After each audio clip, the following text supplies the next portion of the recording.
অনেক দিন আগে মহাভারতের যুগে বীর ভীমের এক অসাধারণ শক্তিশালী পুত্র জন্ম নিল। তার নাম ঘটোৎকচ।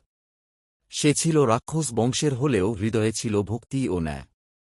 সময় কেটে গেল, আর ঘটোৎকচের ঘরে জন্ম নিল এক অসাধারণ বীর, বর্বরিক। তার মা মর্বী ছিলেন অসুরকুলের রাজকন্যা। ছোটবেলা থেকেই বর্বরিক ছিল অদ্ভুত শক্তির অধিকারী এবং ভীষণ সাহসী। সে কঠোর তপস্যা করে দেবতাদের কাছ থেকে ৩টি অমোঘ বাণ, তীর লাভ করল। এই তীরগুলোর শক্তি এতই ভয়ঙ্কর ছিল যে সে একাই পুরো যুদ্ধের ফল বদলে দিতে পারত।